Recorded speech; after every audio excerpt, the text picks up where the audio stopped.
ನಟ ದರ್ಶನ್ ಅವರು big boss winner ಆಗಿರುವ ಹನುಮಂತನಿಗೆ ಕಾಲ್ ಮಾಡಿ ಮಾತನಾಡಿದ್ದಾರೆ.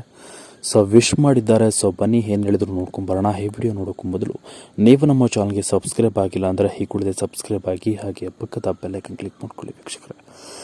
ಸ್ನೇಹಿತರೆ, ಬಿಗ್ ಬಾಸ್ ವಿನ್ನರ್ ಆಗಿರುವಂತಹ ಹಳ್ಳಿ ಐದನಿಗೆ ಇಡೀ ಅನೇಕ ಅಭಿಮಾನಿಗಳು ಶುಭಾಶಯಗಳನ್ನು ಕೋರ್ತಾ ಇದ್ದಾರೆ.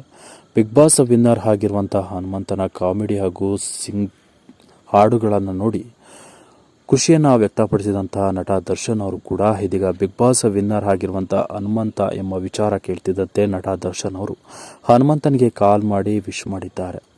ಬಿಗ್ ಬಾಸ್ ಮನೆಯ ಹನುಮಂತು ಅವರು ಎಲ್ಲರ ಜೊತೆಯಲ್ಲೂ ಕೂಡ ಒಡನಾಟವನ್ನು ಹೊಂದಿ ಬಿಗ್ ಬಾಸ್ ಮನೆಯ ಟ್ರೋಫಿಯನ್ನು ಗೆಲ್ಲಲು ಭಾಳ ಟ್ಯಾಲೆಂಟನ್ನು ಪಡ್ಕೊಂಡು ಬಿಗ್ ಬಾಸ್ ಆಟದಲ್ಲಿ ತುಂಬ ನಿಯತ್ತಿನ ಆಟವನ್ನು ಆಡಿ ಅವರು ಇದೀಗ ಬಿಗ್ ಬಾಸ್ ಟ್ರೋಫಿಯನ್ನು ತನ್ನ ಕೈಯಲ್ಲಿ ಮುಡಿಗೇರಿಸಿಕೊಂಡಿದ್ದಾರೆ.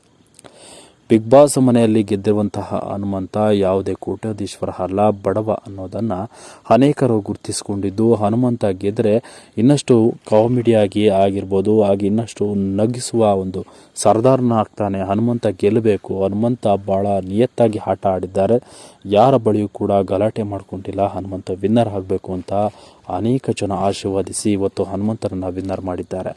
ಟ್ರೋಫಿಯನ್ನು ಕೈ ಹಿಡಿತಿದ್ದಂತೆ ಹನುಮಂತನಿಗೆ ಅನೇಕರು ಇದೀಗ ಖುಷಿಯನ್ನು ವ್ಯಕ್ತಪಡಿಸಿದ್ದು 5 ಕೋಟಿ ಜನರ ಓಟಿಗೆ ವಿಶ್ ಮಾಡಿದ್ದಾರೆ. ಸದ್ಯ ಇದೀಗ ನಟ ದರ್ಶನ್ ಅವರು ಹನುಮಂತನಿಗೆ ವಿಶ್ ಮಾಡಿ ಶುಭ ಕೋರಿ ಸ್ವಲ್ಪ ಹೊತ್ತು ಕಾಲ ಮಾತನಾಡಿದ್ದಾರೆ. ನಿಮ್ಮ ಆಟ ನೋಡಿದ್ದೇನೆ, ಸೂಪರ್ ಆಗಿತ್ತು, ಬಿಗ್ ಬಾಸ್ ವಿನ್ನರ್ ಆಗಿದ್ದು ಭಾಳ ಖುಷಿಯನ್ನು ಕೊಟ್ಟಿದೆ, ಇನ್ನಷ್ಟು ಒಳ್ಳೆಯ ಕೆಲಸಗಳನ್ನು ಮಾಡಿ ದೇವರು ನಿಮಗೆ ಒಳ್ಳೆಯ ಶಕ್ತಿಯನ್ನು ಕೊಡಲಿ, ಹಲವಾರು ಅಭಿಮಾನಿಗಳನ್ನು ರಂಜಿಸಿ ಇನ್ನಷ್ಟು ಎತ್ತರಕ್ಕೆ ಬೆಳೆಯಿರಿ ಅಂತ ನಟ ದರ್ಶನ್ ಅವರು ಶುಭಾಶಯಗಳನ್ನು ಕೋರಿ ಮಾತನಾಡಿದ್ದಾರಂತೆ. ಈ ವಿಡಿಯೋ ಸಿಕ್ಕಾಪಟ್ಟೆ ವೈರಲ್ ಆಗಿದೆ ವೀಕ್ಷಕರು. ಇದರ ಬಗ್ಗೆ ನಿಮ್ಮ ಅನಿಸಿಕೆಗಳನ್ನು ತಿಳಿಸಿ ಅಂತ ಹೇಳ್ತಾ ಈ ವಿಡಿಯೋ ಮುಗಿಸ್ತಾ ಇದ್ದೀನಿ. Thank you.